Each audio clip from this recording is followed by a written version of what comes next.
Rated M for mature. Welcome to the second edition of Playing Dead. I'm AJ Locascio, and in this episode we'll be discussing how exactly Telltale's working on expanding Robert Kirkman's Walking Dead universe with a brand new story and brand new characters. We're also going to be talking about choice in the game and how it will give players what Telltale is calling a tailored experience. To help us discuss this, I'll be talking once again to Sean Vanaman, lead designer, and Gary Whitta, writer of Episode 4 and story consultant for Walking Dead the game. So stay with us as we learn more about Walking Dead right here on Playing Dead.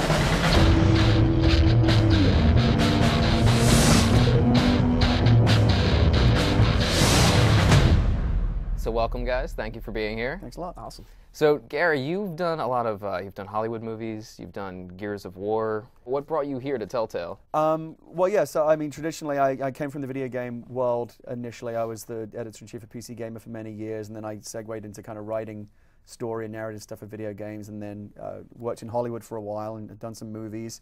And so when something like this came along, this is kind of the perfect project for me. And you know, it's games. I love video games. I love to write screenwriting, screenplays, that kind of stuff, and I love The Walking Dead. So this was kind of a perfect storm of awesome stuff for me. One of your projects, one of your past projects, is Book of Eli with Denzel Washington and Gary Oldman. That's and right. There's sort of this, obviously, a post-apocalyptic theme between Walking Dead and Book of Eli. What do you think is the appeal? Why do we keep seeing these stories come up again? The end of the world type scenarios and disaster type situations are like crucibles that kind of burn away all the trivia and all the conveniences of modern life and force people. People are revealed for who they really are. Why has The Walking Dead sort of become so much more of a bigger icon than other zombie stories to you? It's a really good question, because I actually think there's almost a little bit of zombie fatigue out there. Everyone these days is talking about the zombie apocalypse, and it's become kind of a fun thing. And right. I see it on the internet all the time. I'm almost a little bit tired of it. But I make an exception for The Walking Dead, because I really believe that like the two main central pillars of like zombie mythology, like the two old school things that can say we were there at the beginning, is the Romero zombie mythology. Right.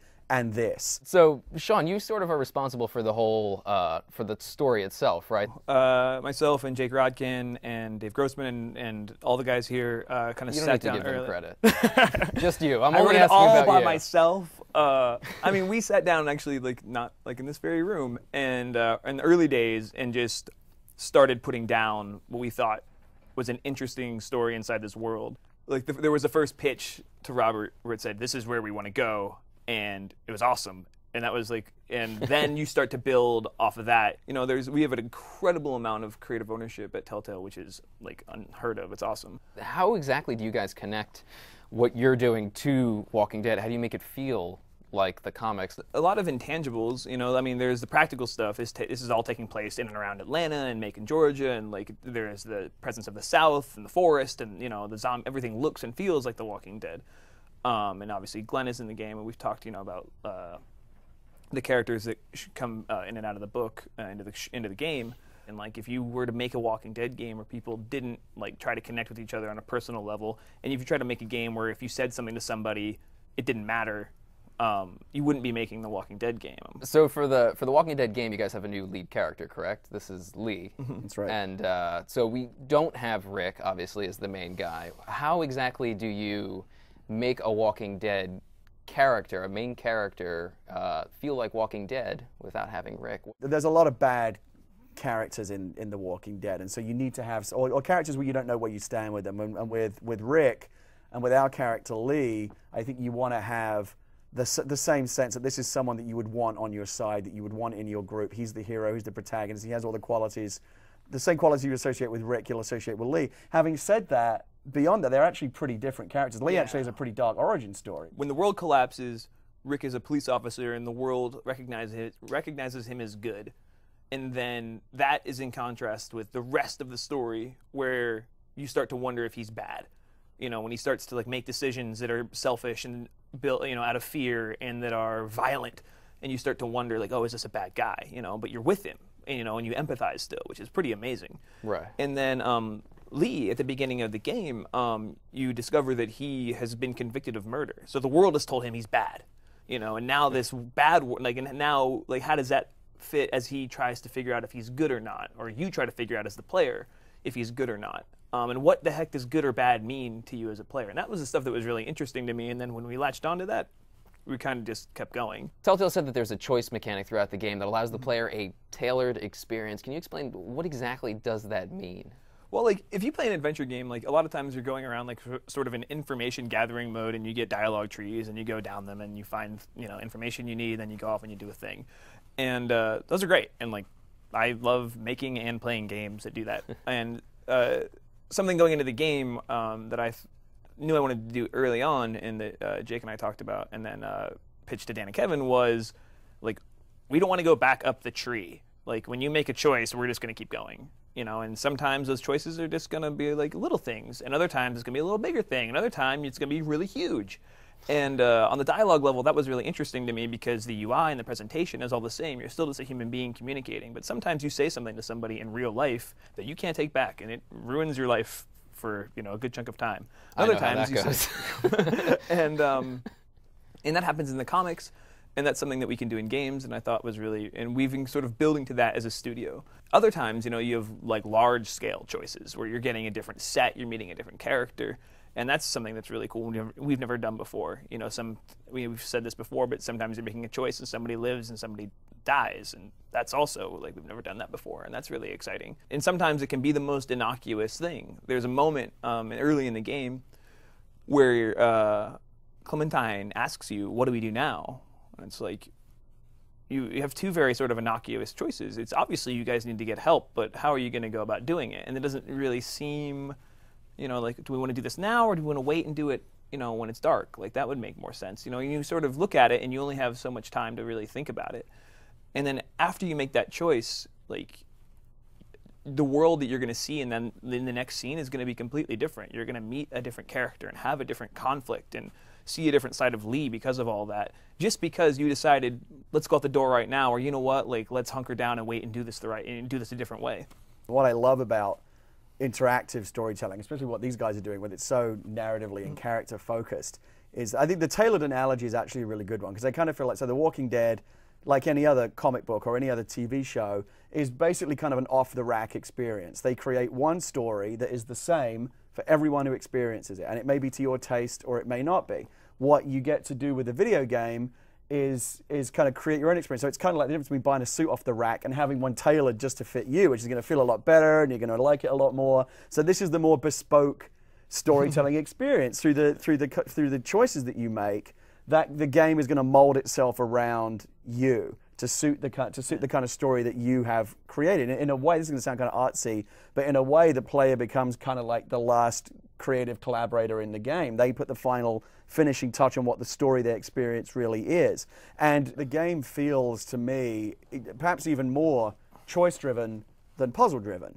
You've obviously got to have puzzles, Absolutely. otherwise you could just kind of blast through all the choices. There've got to be things that hold the player up and force you to think to move on. But like a puzzle is kind of an intellectual challenge, right? It's a test of how smart you are, Right. what's your ability to figure out logic, and does this key go in this box? And that's fine, that's very interesting. Adventure games have survived like that for many, many years, and there are many great ones. What's interesting though about a choice instead of a puzzle is that it's an emotional test rather than an intellectual test. It's not about, well, how high is your IQ, can you figure out this puzzle? It's like, who are you really? What would you do in this situation? It's much more illuminating in terms of forcing the player to think about what they would do in the shoes of that character, forced to make some agonizing life or death.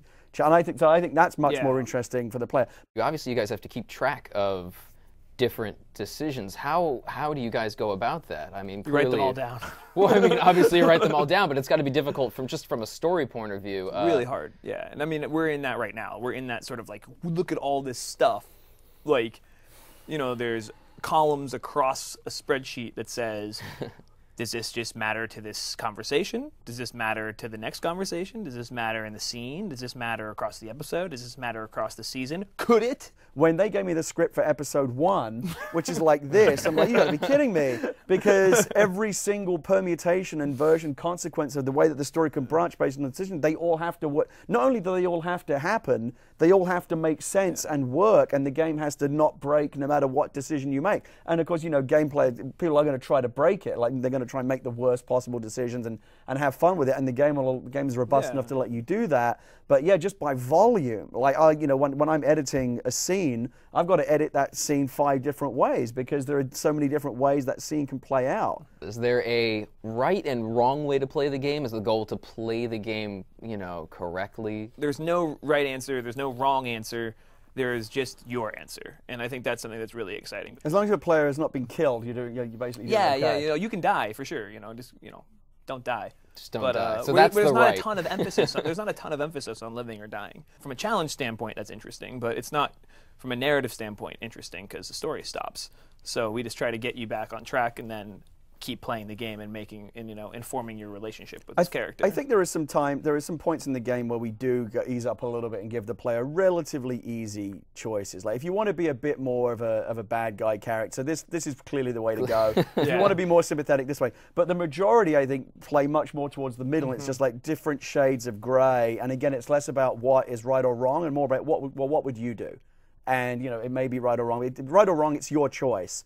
And the time issue is actually really important as well. We should talk about that because the other thing that forces the agony of those decisions is not just the fact that decisions are difficult, but you do often have very little time. And there may be zombies beating down the door, or someone is bleeding out and they're going to turn into a zombie. You may be locked in a room with them. There's there's people around you going, we have got to decide something now. So it's not like even if it's a tough decision, you don't get to go, let me think. You've got to make a decision right now, a snap judgment. And it may be the wrong one, but you don't have the luxury of spending a lot of time thinking about it. So you're not going to be hindered from making a terrible decision. You just have to deal with the decision, correct? Is that? I would say just experience the decision you made. I think you'll have the most fun if that's what you're doing. It's like college. I don't think I don't think the game. These aren't consequences. These are experiences. These are experiences. I don't agree with that. I was going to say I don't think the game ever really punishes you in a gameplay way. No. You're not going to screw yourself or box yourself into a corner because you made a certain decision, but you may have to live with the discomfort of what the story has become because of the situation. Yeah. The other thing that's worth mentioning is the replayability of it is really interesting as well, because like if I were to say to you, here's a comic book,